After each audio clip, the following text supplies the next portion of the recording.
Hoje eu vou falar sobre avaliação e testagem psicológica. O que é isso? O que são isso, na verdade? Porque são duas coisas bem diferentes.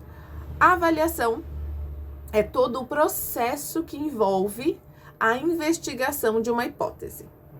E o teste são as ferramentas que eu uso, os instrumentos que eu vou usar para atingir essa, fechar essa avaliação. Ah, Fernanda, você falou mais do mesmo, não tô entendendo. Então vamos lá, um exemplo mais prático. Na psicologia, nós temos a psicologia do desenvolvimento. Nessa psicologia do desenvolvimento, nós entendemos que o ser humano é permeado de 3 domínios. Então, é dele, ele está envolto aos 3 domínios. Quais são esses 3 domínios? Social, cognitivo e físico. Esses 3 domínios caminham juntos e eu, como psicóloga, tenho que entender esses domínios. Chega para o psicólogo fazer uma avaliação. Então, qual é a hipótese? TDAH? Ok. Então, eu vou avaliar essa criança, vou observar. Para avaliar essa criança, eu vou observar. Eu vou conversar com a mãe. Eu vou pedir relatório da escola. Então, conversar com a mãe, domínio psicossocial. Vou conversar com a escola, cognitivo e psicossocial. Lembra da teoria ecobiológica, que são as camadas de cebola? Se você não lembra, você pode pesquisar. Então, aí eu tô falando ali do microsistema e do mesossistema, que é onde essa criança está, quais são as pessoas que estão no entorno dela que vão formando essa criança. E aí, chegou, eu como psicóloga vou vendo tudo isso, e aí eu falo, tem alguma coisa ainda que tá me incomodando. Vou fazer um teste. Então, o teste é um instrumento que eu uso para avaliar alguma coisa específica. Então, eu vou escolher o que eu preciso avaliar. A concentração é um teste específico para aquela criança, daquela faixa etária, daquele momento. Então, eu preciso saber qual é o teste específico para a criança de 5 anos, para a criança de 7 anos. Às vezes dá certo e é um teste amplo, que, por exemplo, o VISC-4, que é o meu queridinho. Então, ele pega a fase toda da criança em fase escolar, né? Essa faixa etária em fase escolar. Já para uma criança, para um adolescente do ensino médio, 17 anos, já não funciona. Então, eu pego ali esse teste e aplico com essa criança. Então, eu pego essa criança, levo para um ambiente onde eu controlo, sem ruído, sem estímulo, sem mãe olhando no relógio, sem cachorro latindo, sem estímulo nenhum. E aí vai ficar eu e a criança e eu vou fazer o teste, eu vou aplicar esse teste. O teste vem com manual, ele vem com interpretação, e aí cada um é um. Então, existem diversos testes, porque do mesmo jeito que nós temos as psicologias com abordagens diferentes, linha de raciocínio diferente, teóricos diferentes, que estudam o mesmo fato sobre óticas diferentes, eu tenho teste que analisa coisas diferentes. Então, o teste que eu vou aplicar para ver um comportamento, eu não posso usar uma prova com um teste projetivo, né? Então, o que é o teste projetivo? É uma coisa mais subliminar, mais subjetiva. Então, eu quero saber o que aquela pessoa entende e projeta numa imagem.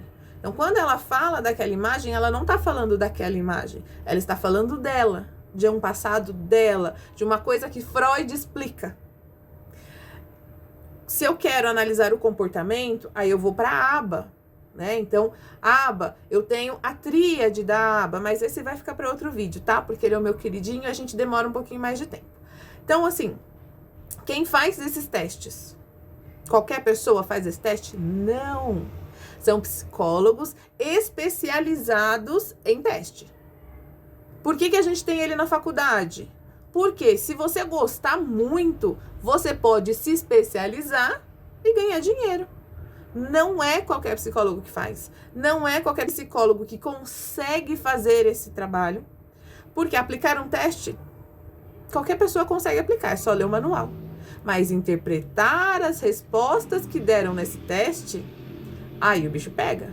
Por quê? Dependendo do teste, envolve matemática, envolve estatística. E aí eu tenho que fazer uma amostra muito grande, tenho que calcular essa amostra para tabelar e dizer que aquilo é um padrão. E aí ela serve para aquelas pessoas daquele jeito. Então, demora muito mais e ele é muito mais rico. Quanto mais informação eu tiver, mais rico ele vai ser. Porém, mais trabalho eu terei.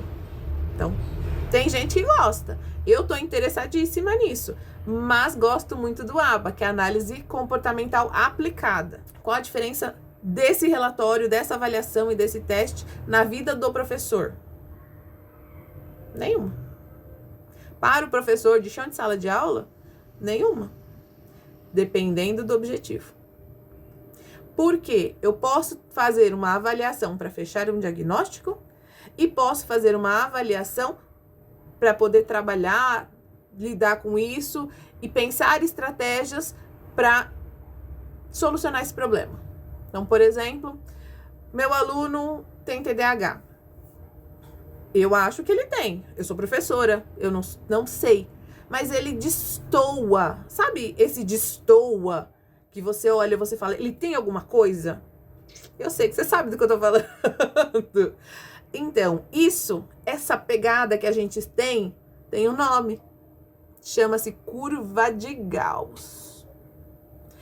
Essa curva de Gauss mostra pra mim que tem esse...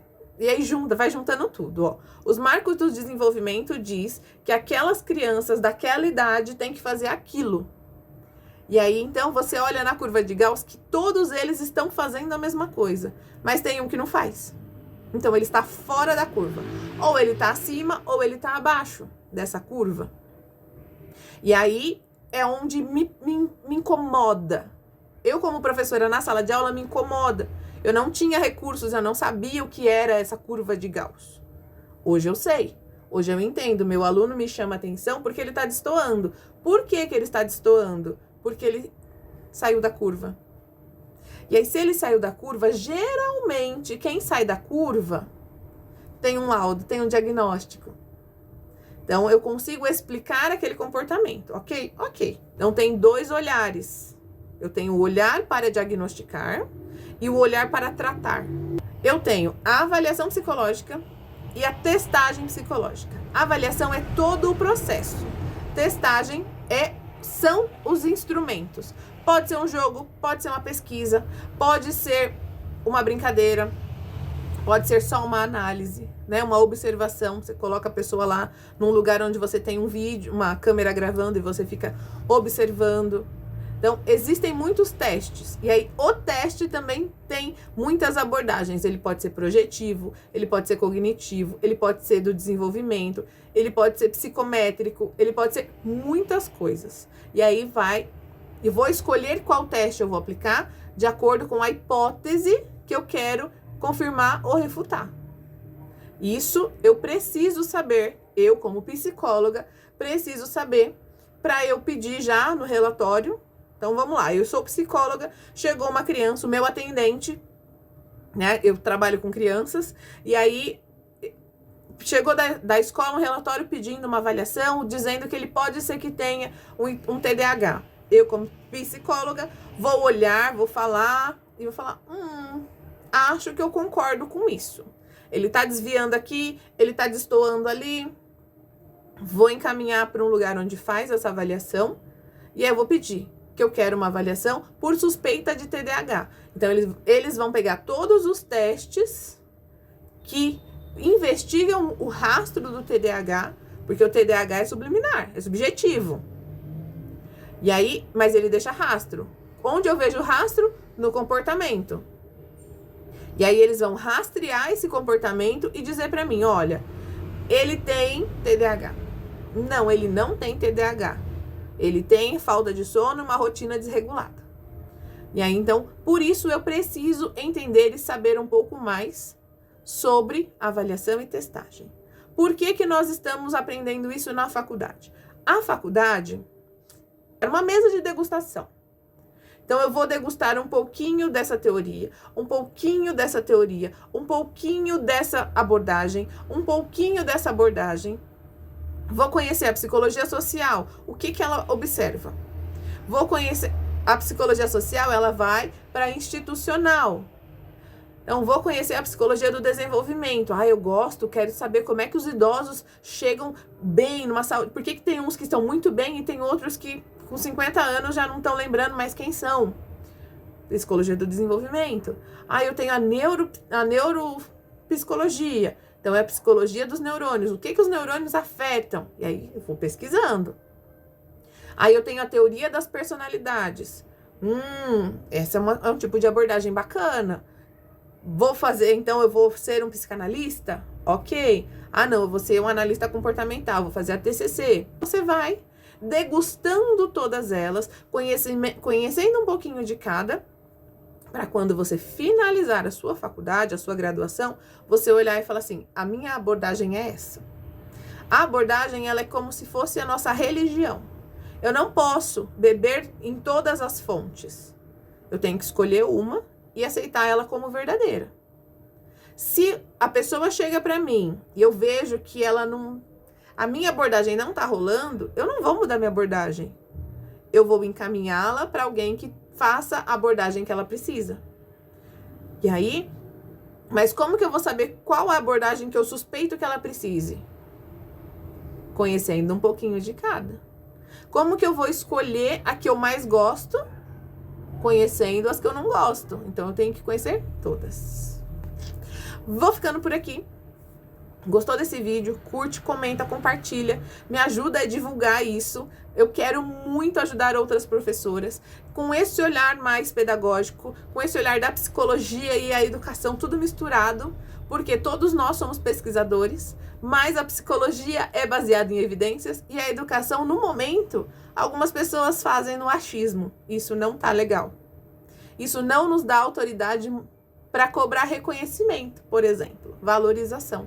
E eu quero mudar isso. Então, se você quer também, me ajuda, curte, compartilha. Vamos fazer esse vídeo chegar, esses vídeos, esse perfil, esse canal, chegar em todas as pessoas que a gente conseguir. No máximo de pessoas que existirem aí no mundo, que quiserem falar de matemática, alfabetização matemática, educação e psicologia, vamos chegando. Me ajuda a compartilhar pra gente ganhar o mundo.